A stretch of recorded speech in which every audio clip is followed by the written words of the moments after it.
The silver marks crawled across Arya's skin like frozen lightning, a permanent reminder that she had been born wrong. Half her face bore the intricate patterns that shimmered under moonlight, spreading down her neck and consuming her left arm entirely. In a world where omegas were treasured as precious gifts from the moon goddess, Arya Thorne was the exception that proved even divine blessings could be corrupted. The elders had declared it the moment she drew her first breath during a blood eclipse 17 years ago. Cursed, broken, an omega without a wolf, without worth, without a future. Her mother had wept when the midwife refused to touch the newborn, backing away from the squalling infant as though death itself had taken form. Her father had simply looked away, unable to meet the eyes of his malformed daughter. They had kept her, technically, but kept her hidden like a shameful secret, tucked into the shadows of their modest home, on the outskirts of Silverpine Pack territory. While other Omega children were celebrated, trained in healing arts, and prepared for their essential role in Pack society, Arya learned to make herself invisible. She discovered early that invisibility was a kindness people granted when they could not stomach the alternative of confronting what made them uncomfortable. The whispers followed her everywhere during the rare moments she was permitted outside. Mothers pulled their children closer when she passed. Young wolves wrinkled their noses as if she carried disease. The Pack's healer refused to train her despite Omega healing abilities being instinctive, claiming that cursed blood would taint any knowledge passed along. Even the kindest souls offered only pity, and pity was just cruelty wearing a softer mask. By the time Arya turned 16, she had learned that being seen was more dangerous than being invisible. Being acknowledged meant being rejected again and again, each instance a fresh wound on top of scar tissue that never quite healed. The exile came swiftly and without ceremony. Her parents delivered the news over a cold breakfast, eyes fixed on their plates rather than their daughter's face. The Alpha had decreed that she was to be sent to the borderlands, the forgotten strip of territory where the kingdom's unwanted were deposited and ignored. It was not quite banishment, her father explained with the clinical detachment of someone reading a weather report, but a relocation for the good of the Pack. Young wolves were frightened by her appearance. Families worried her curse might spread. It would be better for everyone, her mother added quietly. If Arya simply went somewhere she could not upset the natural order. Arya had packed her few belongings into a worn canvas bag without protest. What was there to say? She had spent 16 years being a problem that needed solving, and now they had found their solution. The journey to the borderlands took 3 days by cart, driven by a silent beta who clearly resented the assignment. He left her at the edge of a ramshackle settlement that barely qualified as a village, pointed toward a leaning structure that might have once been an inn, and departed before the dust from his wheels had settled. "Welcome to your new life," the abandonment seemed to say. "Try not to curse anyone here either. The borderlands were where hope went to die." The settlement housed those who had fallen through the cracks of werewolf society, Pack members who had committed minor offenses and been exiled rather than executed, humans too poor to afford life in proper towns, orphaned children with no family to claim them, elderly wolves whose packs had dissolved or been absorbed into larger territories. It was a place the kingdom's administrators pretended did not exist, except when collecting minimal taxes or conscripting young men for wars fought in distant lands. The structures were built from scavenged materials and desperation. The streets were mud when it rained, and dust when it did not. Disease was common. Hunger was constant. Death was unremarkable. Arya had arrived with 12 silver coins, everything her parents could spare or perhaps everything they felt obligated to provide. She rented a corner of a shared room in a boarding house that smelled of mildew and defeat, paying a week in advance to a landlady whose suspicion melted only slightly when silver changed hands. The other residents avoided her, just as thoroughly as her birth pack had, though here the avoidance felt less personal and more practical. Everyone in the borderlands was running from something or someone. They had learned not to ask questions that might invite questions in return. Arya's curse was just another mystery in a place built entirely from secrets and second chances that had already been squandered. She found work where she could, though options were limited for an Omega, without a wolf, and with a face that made children cry. She hauled water from the communal well. She scrubbed floors in the settlement's only tavern until the owner's wife decided that Arya's appearance was driving away customers and let her go with half the promised wages. She mended torn clothing for a seamstress who was going blind, working by candlelight in a back room where customers would not have to see her. The pay was barely enough to afford her corner of the room and one meal a day, but Arya had learned to survive on less than barely enough. Survival was a skill she had mastered. Young. It was during one of her water runs that Arya first noticed them. 3 children, none older than 7, huddled in the narrow space between 2 buildings. Their clothes were little more than rags held together by hope and grime. Their faces were hollow with the specific kind of hunger that had moved past painful into numbness. They watched her with the wary eyes of feral cats, ready to bolt if she proved to be another danger in a world that had already shown them too many. Arya knew that. Look, she had worn it herself for most of her life. She set down her water buckets and approached slowly, hands visible and empty of threat. The oldest child, a girl with matted dark hair, shifted to put herself between Arya and the smaller ones, protecting her siblings or perhaps just other strays she had collected along the way. The gesture made something crack open in Arya's chest, some previously sealed chamber where she had locked away the parts of herself that still believed kindness was possible. These children had nothing, and yet they still tried to shield each other from a world determined to devour them whole. Arya reached into the small pouch at her belt and pulled out the heel of bread she had been saving for her own dinner. It was not much, barely 3 mouthfuls, but it was what she had. She broke it into 3 pieces and held them out, keeping her distance so they would not feel cornered. The children stared at the offering with an intensity that spoke of days without food. The oldest girl looked at Arya's scarred face, then at the bread, then back at Arya's eyes as though searching for the trap that surely existed in this transaction. When she found none, she darted forward, snatched the pieces, and retreated to distribute them among her charges. They ate like they were afraid the bread might disappear if they did not consume it immediately. Arya watched them and understood that this was what purpose looked like. Not grand gestures or heroic deeds, but small acts of sharing what little you had with those who had even less. The next day, Arya brought 4 pieces of bread. The day after, she found 5 children waiting. Word spread in the quiet way information traveled among the desperate. The cursed Omega with the silver scars was feeding orphans.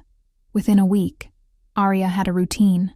She would work her jobs, accept her meager pay, and spend most of it on whatever food she could afford in bulk. Stale bread from the baker who sold day-old goods at discount. Bruised vegetables from farmers who could not sell their imperfect produce at proper markets. Thin soup bones that still had enough marrow to make broth if you boiled them long enough. She would prepare what she could in the boarding house's shared kitchen during hours when others were not using it, then distribute the results to the growing number of hungry people who had learned that the Angel of Shadows, as they had started calling her, could be found near the old well each evening. If you are moved by stories of compassion rising from the ashes of cruelty, take a moment to like this video and let us know in the comments what you think about Arya's choice to give when she had so little herself. Subscribe to hear how her simple acts of kindness will shake the foundations of a kingdom built on lies. Arya never asked for gratitude and rarely received it. The people she fed were too broken by life to trust that charity came without strings attached. They took what she offered, with the efficiency of those who had learned that survival meant accepting help when it appeared, and not examining it too closely. She learned their patterns, if not their names. The old woman with the twisted leg who always arrived first, and waited patiently for whatever Arya could spare. The young mother with an infant who never cried. Silence being a survival trait in a place where weakness invited exploitation. The man missing 3 fingers who had probably lost them to frostbite or violence, or one of the 1,000 small cruelties that accumulated in places the world forgot. They were ghosts haunting the margins of society. And Arya was a ghost too. Perhaps that was why she saw them when others looked through them as though they were not there at all. Months passed in this rhythm of work and rationing and the quiet satisfaction of easing hunger she could not eliminate. Arya's savings dwindled to nothing.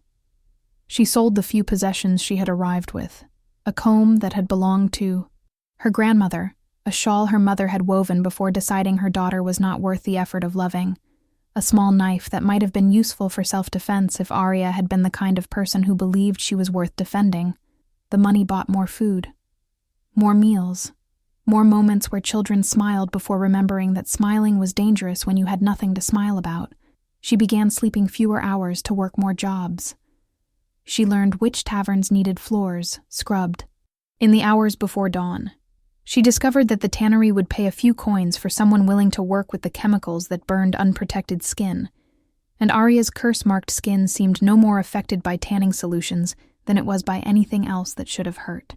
She was distributing soup on an evening when autumn was surrendering to winter's first assault, when she felt it, a prickling awareness that lifted every hair on her arms despite her missing wolf, the sensation of being watched not with the casual curiosity of passers-by, but with focused intensity.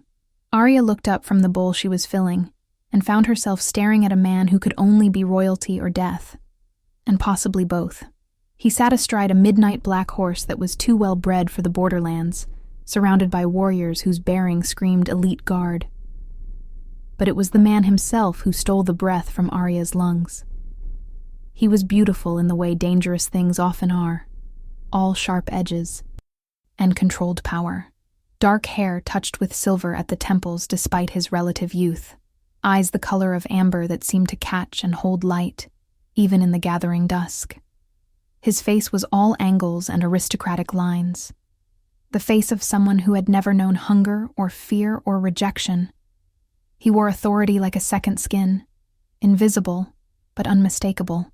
Everything about him declared alpha, and not just any alpha, but the kind who ruled kingdoms rather than simple packs. Arya knew she should lower her gaze. That meeting in Alpha's eyes was a challenge Omegas were never permitted to issue, but something in his expression held her frozen. He was looking at her not with the disgust or pity she had learned to expect, but with an intensity that felt like being seen for the first time in her life. The moment stretched and bent, time becoming negotiable under the weight of recognition neither of them understood. Then one of the children tugged on Arya's sleeve, breaking the spell. She tore her gaze away and returned to ladling soup, heart hammering against her ribs for reasons she could not name. When she risked another glance, the royal party was moving on, though the alpha had turned in his saddle to look back at her. Their eyes met once more before his guard urged him forward, and the group disappeared around a corner. Arya exhaled a breath she had not realized she was holding and tried to convince herself that the encounter meant nothing. Men like that did not concern themselves with cursed Omegas feeding strays in forgotten corners of the kingdom. She was wrong. The Alpha King returned the next evening, this time without his full guard. Only 2 warriors accompanied him, and they remained at a distance while he dismounted and approached Arya's makeshift distribution point on foot. The people gathered for their meal scattered like startled birds, unwilling to be near authority that might ask questions about why they were in the borderlands, or what crimes or misfortunes had brought them there. Only the children remained, too young to have developed proper fear, or too hungry to let caution override desperate need. Arya stood her ground because she had nowhere to run and nothing left to lose. If the Alpha King had come to punish her for some unknown transgression, she would face it standing up.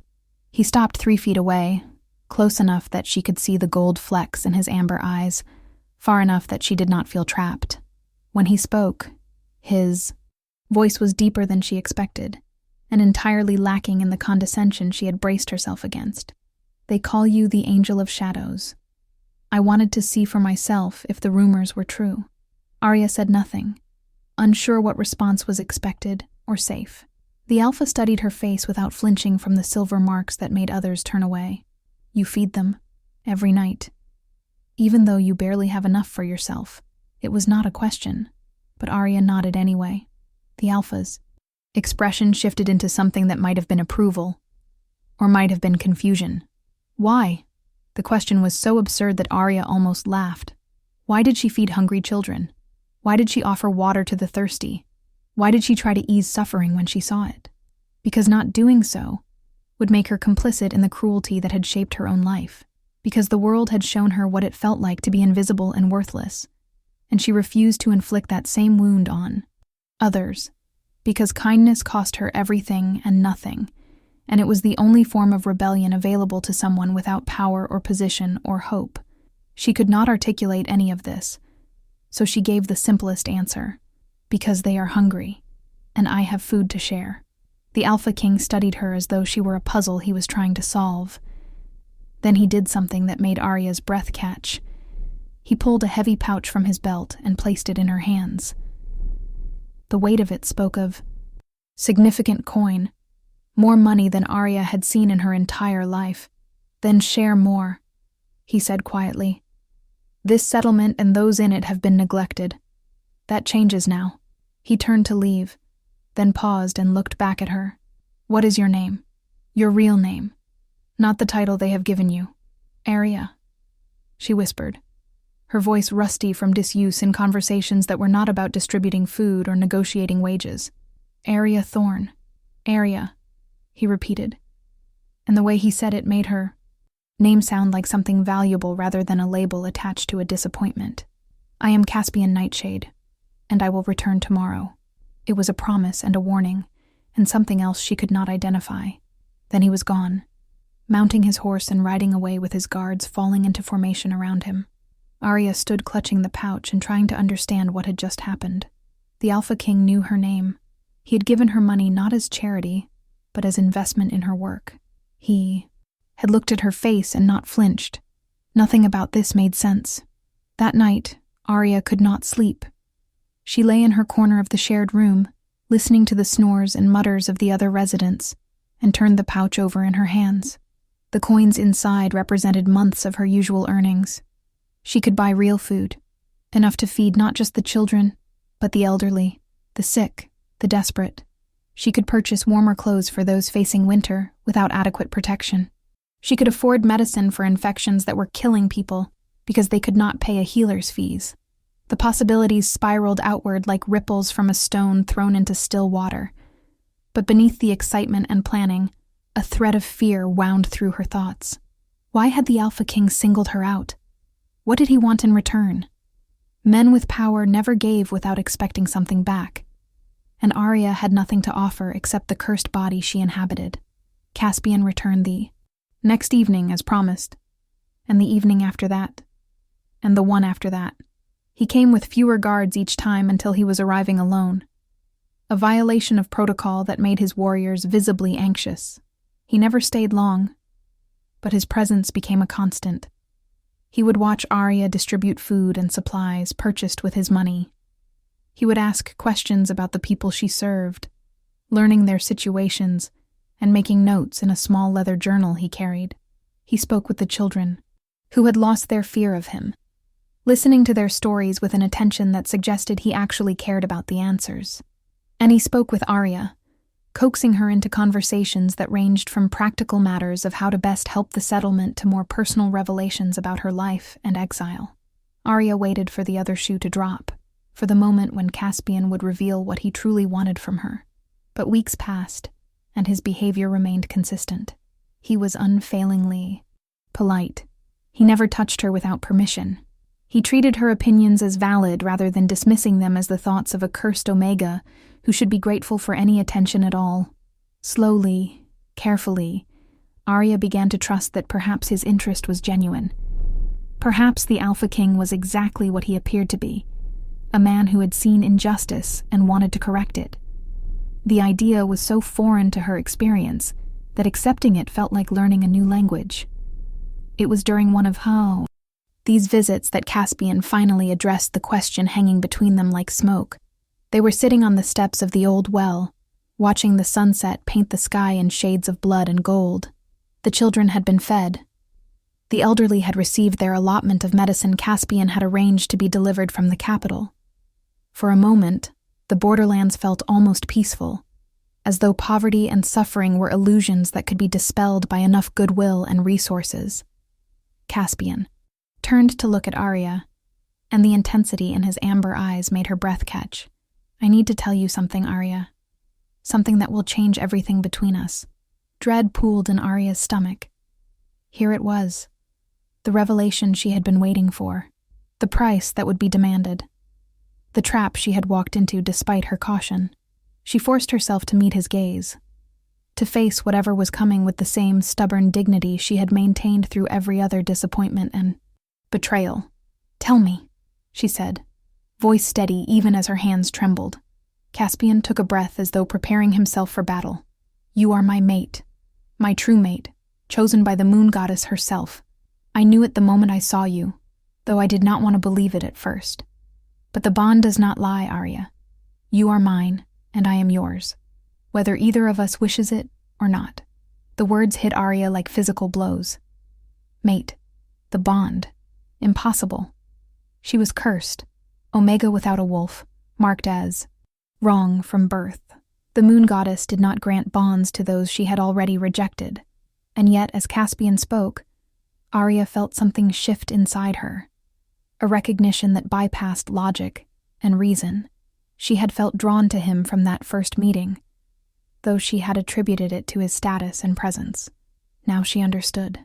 The bond had been there all along, muted by her missing wolf, but present nonetheless. "That is not possible," Arya whispered, though even as she said it, she knew it was true. "I am cursed. The elders said so. The moon goddess would not bind you to something broken."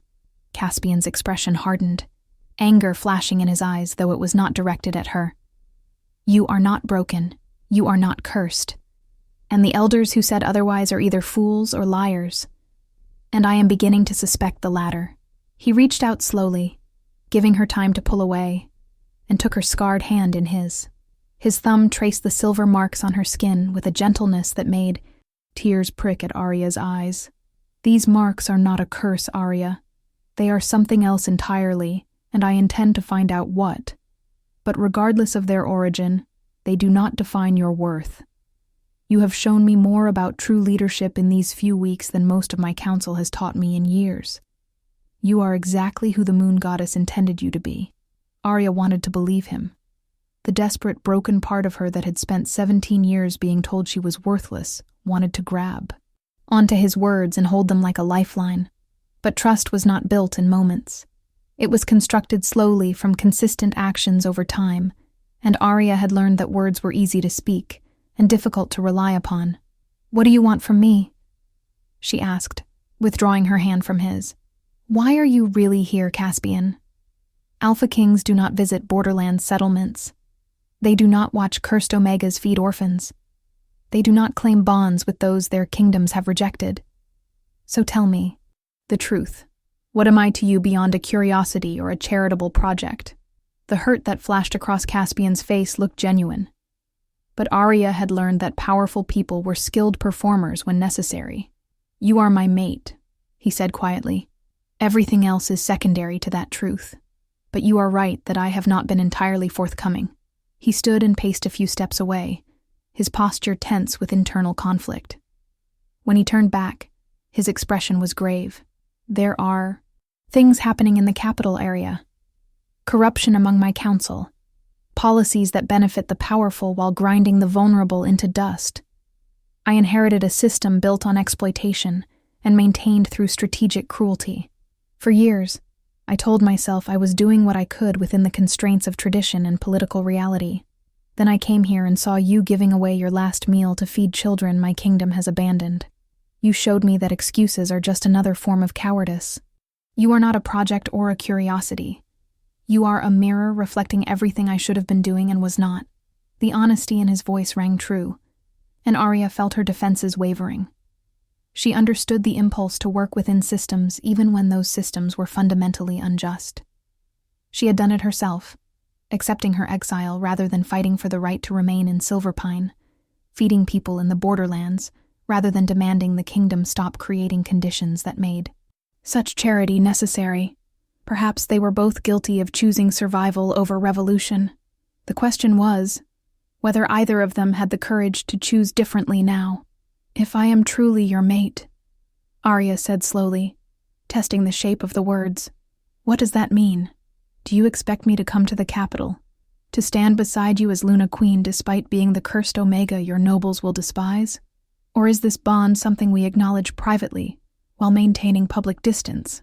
Caspian closed the space between them in 2 strides and took her face in his hands, forcing her to meet his eyes. It means you are my equal in all things. It means I will stand beside you while you feed the hungry and fight for those this kingdom has failed.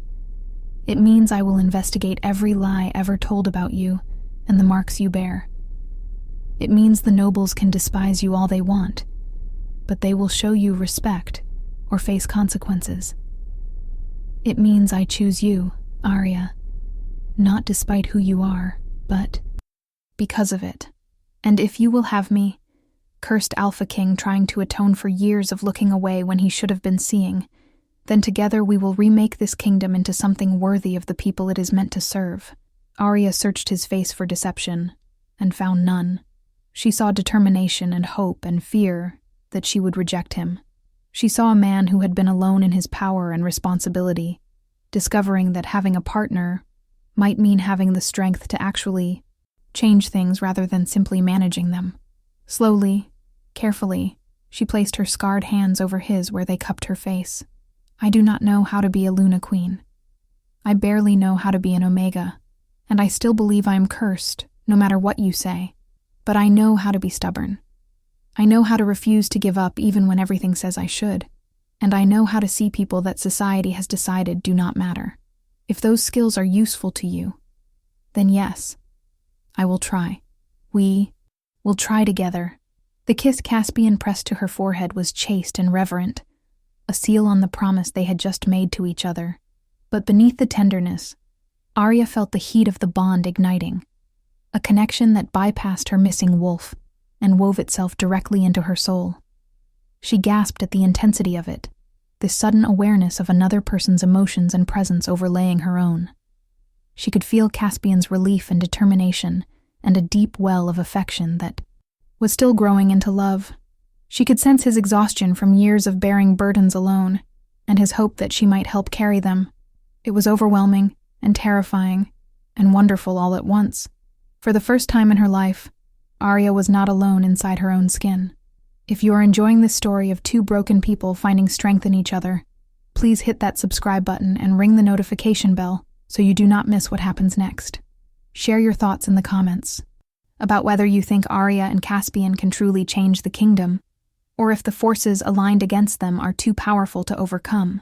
The journey to the capital took 5 days by royal carriage, a luxury Arya had never imagined experiencing. Caspian had arranged for her to travel in comfort with a small guard detail, while he rode ahead to begin preparing the court for her arrival. He had wanted her to come with him immediately, but Arya had insisted on time to say goodbye to the people she had been serving and to ensure they would continue to be cared for in her absence. Caspian had not only agreed, but had assigned a permanent administrator to the borderland settlement with a budget sufficient to address the systematic neglect that had defined the region for decades. It was a gesture that spoke louder than words about his commitment to actually changing things rather than simply making promises.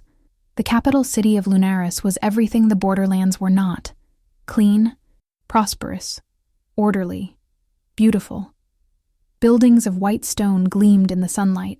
Gardens bloomed with flowers Arya could not name. Well-dressed wolves went about their business with the casual confidence of those who had never wondered where their next meal would come from. It was magnificent and obscene all at once, this concentration of wealth existing in the same kingdom as the desperate poverty Arya had left behind. She pressed her face to the carriage window and tried to imagine how the resources spent on a single decorative fountain might have fed every child in the borderlands for a month. The mathematics of inequality were staggering. The royal palace was even more overwhelming. All soaring ceilings and marble floors and tapestries that probably cost more than most people earned in a lifetime. Servants in crisp uniforms moved through hallways with efficient grace. Nobles in expensive clothing clustered in conversation groups, their laughter musical and empty. Arya felt like a smudge of dirt on a pristine canvas, her simple dress and silver-marked face standing out against the calculated perfection surrounding her. She was acutely aware of the stares that followed her, the whispers that started and stopped as she passed.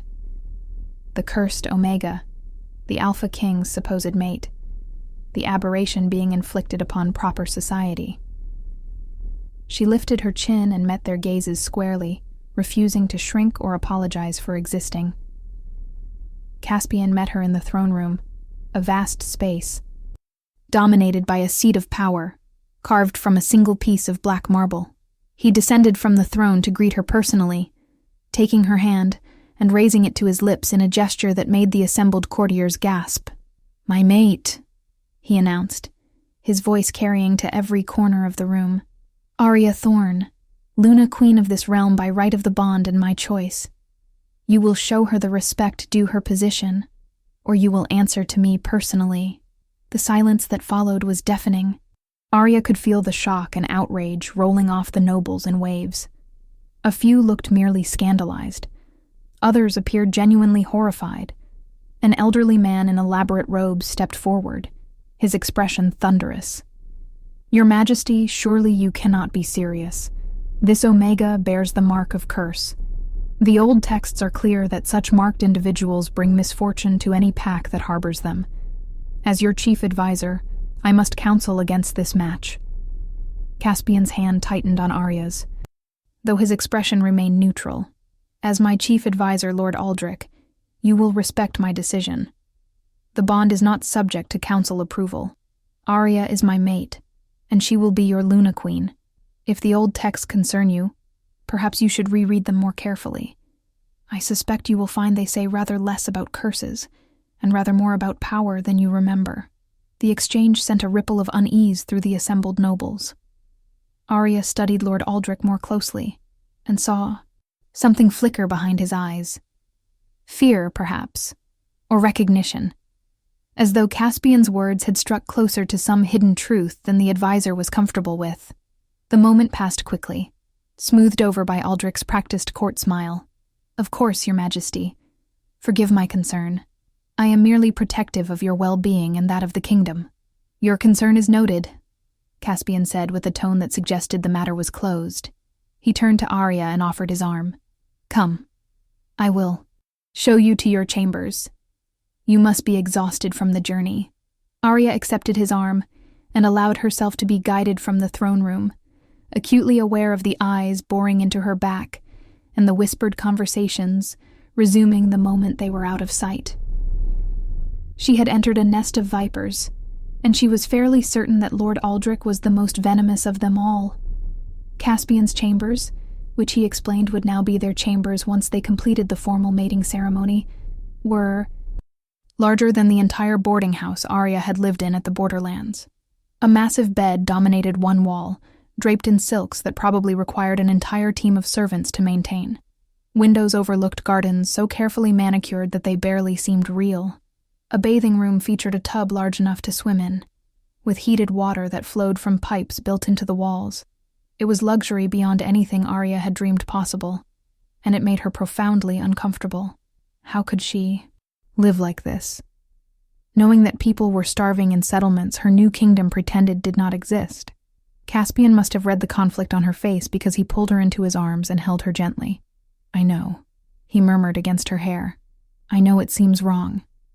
It felt wrong to me, too, once I started truly seeing. But we cannot help anyone by refusing to use the resources available to us. This palace, this position, this power, they are tools. And we are going to use them to dismantle every unjust system that keeps people hungry and afraid. Starting with discovering the truth about your marks and why the elders were so determined to convince everyone they represented a curse." Arya pulled back to look at him. "You truly believe the marks mean something other than what I was told?" "I am certain of it," Caspian said firmly. "I have already sent word to the royal archives. Every text mentioning Omegas with silver marks is being pulled and brought to my personal study.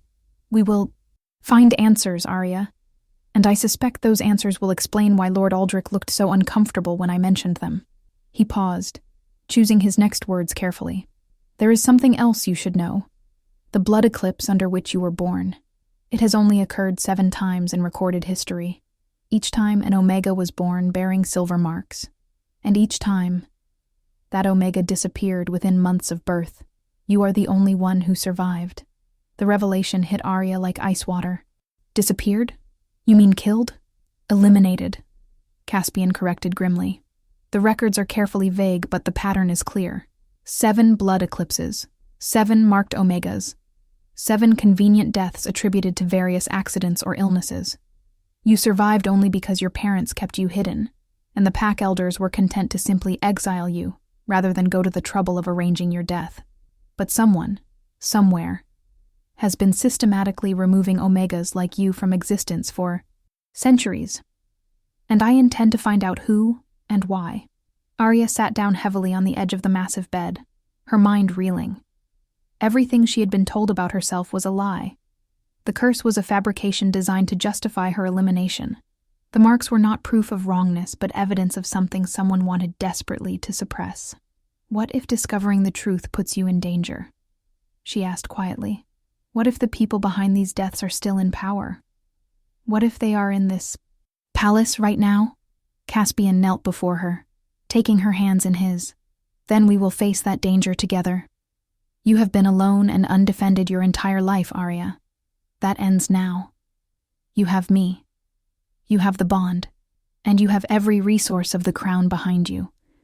We will uncover this conspiracy, and we will make sure no other Omega suffers what you suffered. I promise you that. Arya believed him, though she suspected they were both underestimating the forces aligned against them. But for the first time, she was not facing the world alone. She had a partner who saw her as valuable rather than cursed. She had power, even if she was still learning how to wield it. And she had motivation beyond simple survival. She would not let the Omegas who had been killed before her die for nothing. Their stolen lives would be avenged through the truth finally being brought to light. It was a purpose worth any risk. The formal presentation to the court took place 3 days later, an elaborate ceremony that felt more like performance art than governance. Arya wore a gown of deep blue that Caspian had chosen because it brought out the silver in her marks rather than trying to hide them. She stood beside him on the dais while noble after noble approached to offer their congratulations, most of which rang hollow with barely concealed contempt. She smiled and nodded and played the role of gracious Luna Queen while internally cataloging who might be ally and who was certainly enemy. List of potential allies was depressingly short, but there were a few. A young noblewoman named Elena, who approached with genuine warmth and whispered that she admired what Arya had done in the borderlands. An older warrior named Marcus, who had served Caspian's father and who looked at Arya with something like approval, as though she had passed some test she had not known she was taking. A scholar from the Royal University, who stammered an introduction and mentioned he had been researching blood. Eclipses. Perhaps they might speak later about his findings. Each small alliance felt like a victory against the tide of hostility. Lord Aldrich approached last, his smile sharp as a blade. Luna, Queen Arya, what a pleasure to formally welcome you to court. I do hope you will find our traditions and protocols manageable. They can be quite complex for those unfamiliar with noble society. The condescension dripped from every word, a reminder that Arya was an outsider being inflicted upon them, rather than a chosen leader. I am certain you wish only the best for our kingdom. Perhaps we might speak privately sometime about how best to navigate these new responsibilities. I would hate for any misunderstandings to arise from unfamiliarity with how things are done. Arya met his gaze with the same steady defiance she had shown every person who had ever tried to make her feel small. I appreciate your offer, Lord Aldrich, but I find that traditions often benefit those who created them more than those they govern. I am quite comfortable with being unfamiliar with how things are done, if how things are done involves ignoring suffering and perpetuating injustice. Perhaps it is the traditions that need to learn to navigate me, rather than the reverse. The shocked silence that greeted her words was broken by Caspian's bark of laughter. Well said, my heart.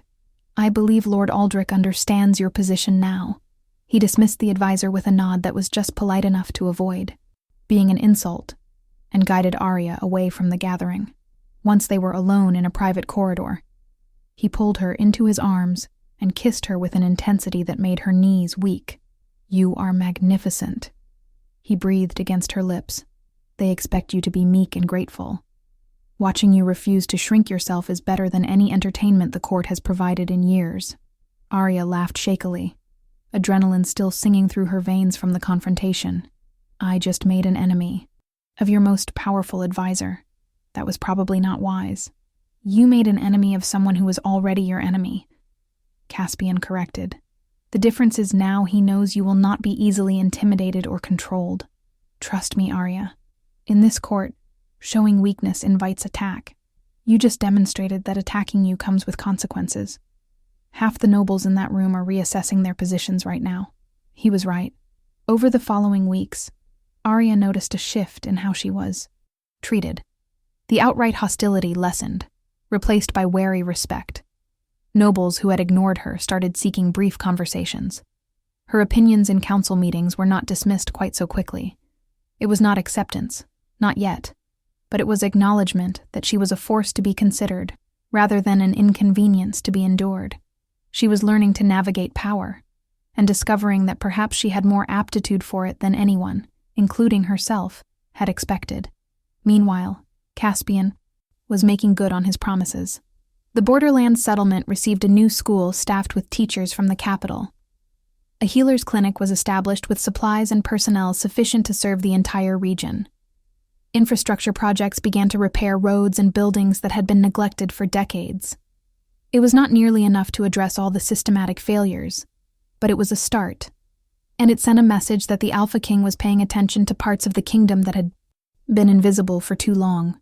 But progress brought resistance. Anonymous letters began appearing, warning Caspian that his reforms were upsetting the natural order. Several nobles who had supported the changes found their estates vandalized, or their trade agreements mysteriously cancelled.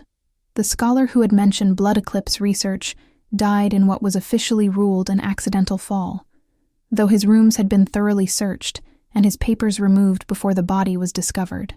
Someone was pushing back, and they were willing to kill to protect whatever secrets they were hiding. Arya threw herself into her own investigation, spending hours in the royal archives reading every text she could find about Omega history and blood eclipses. The patterns emerged slowly but unmistakably. Omegas with silver marks were always described as possessing unusual healing abilities that went beyond normal Omega gifts. They could cure diseases thought incurable. They could restore fertility to those believed barren. They could even, according to some accounts, heal psychological wounds and break magical curses. They were living miracles, and they had been systematically exterminated because their power threatened those who controlled healing knowledge and profited from keeping it scarce and expensive. The current system required Omegas to be trained by established healers who controlled what knowledge was passed along and who was permitted to practice. An Omega who could heal instinctively, without training or permission, undermined that entire structure. If people knew such Omegas existed and were being killed to maintain the Healer Guild's monopoly on medical knowledge, the outrage would destroy the guild and everyone who benefited from its artificial scarcity. Lord Aldrich's family, Arya discovered, had controlled the Healer Guild for 3 generations. His wealth and influence came directly from maintaining the system that required her kind to be eliminated. Arya brought her findings to Caspian late one night, spreading the ancient texts across his desk while he listened with growing anger. "They have been murdering Omega children for centuries to protect profit margins," she said, voice shaking with fury. "Every Omega like me who died was killed to preserve a corrupt system, and Lord Aldrich is neck-deep in it." Caspian's eyes had gone wolf gold with rage, his alpha power pressing against the room like a physical force. "We cannot prove it yet. The texts suggest it, but do not name names or provide direct evidence of current conspiracy. If we accuse Aldrich without absolute proof, he will use every legal and political tool available to destroy us and continue the cover-up." He forced himself to breathe, to push the wolf back under control. "We need more. We need documentation of actual murders. We need proof that the current guild leadership is aware of and participating in the conspiracy. And we need to ensure that when we strike hard enough that they cannot recover or retaliate. How do we get that proof?" Arya asked, though she suspected she already knew the answer. "We make them desperate enough to make mistakes," Caspian said grimly. "We announce that you are pregnant." Arya's breath caught. They had not discussed children, had barely discussed completing the mating bond ceremony that would fully cement their connection. "But I am not pregnant. They do not know that," Caspian pointed out. "And if you are carrying the next generation of marked Omegas, if your child might inherit your abilities and expose the truth simply by existing, Then they will have to act. We set a trap using you as bait, and when they come for you or the fictitious child, we catch them in the act. It was risky and terrifying and absolutely necessary. Arya understood that.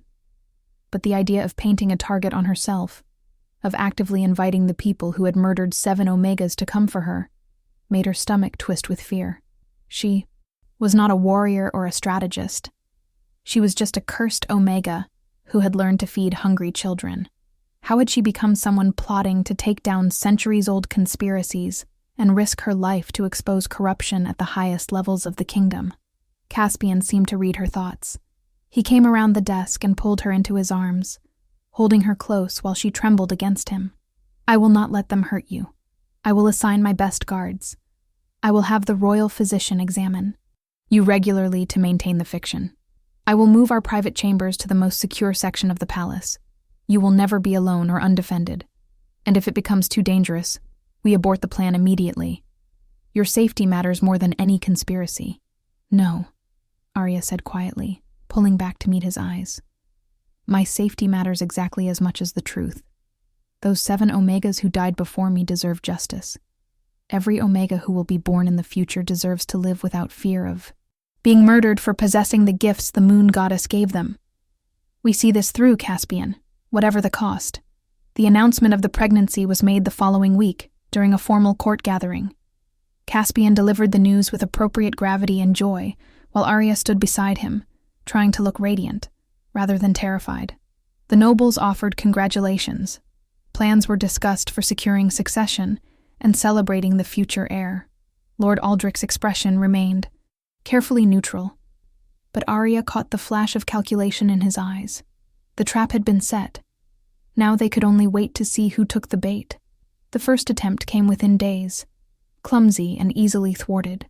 A servant tried to deliver food to Arya's chambers that had been poisoned with nightshade, enough to cause miscarriage even if it did not kill her outright. The servant, when questioned, claimed she had been paid by a hooded figure she could not identify. She was obviously lying, but proving who had actually hired her was impossible.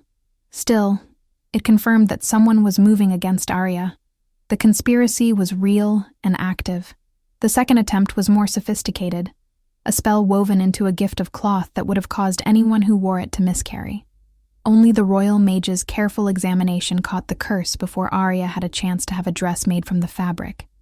Again, the trail led nowhere conclusive. Whoever was orchestrating these attacks was being careful, to avoid direct connection. But they were also getting more desperate, and desperation led to mistakes. The third attempt was the one that finally gave them the proof they needed. One of Aldrich's own servants, pressured beyond endurance by the Lord's increasingly frantic demands, approached Caspian directly and confessed everything. Lord Aldrich had ordered him to obtain a specific poison from a black market alchemist, a poison designed to not only cause miscarriage, but to ensure the mother could never carry another child. The servant provided dates, locations, and correspondence that tied Aldrich directly to the conspiracy. Armed with this evidence, Caspian struck. Lord Aldrich was arrested during a council meeting, surrounded by guards before he could flee or call for help from allies. His estates were searched, yielding documents that confirmed everything Arya had discovered and worse. Records of payments made to dispose of marked Omegas, letters coordinating with other noble families to maintain the Healer Guild monopoly, even a journal belonging to Aldrich's grandfather that proudly detailed how he had personally ordered the death of 3 Omega children during his lifetime, describing them as necessary cullings to preserve order and prosperity. The trial was swift and public.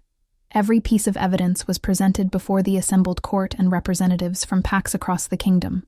The Healer Guild was implicated and subsequently dissolved, its leaders facing their own trials for corruption and complicity in murder.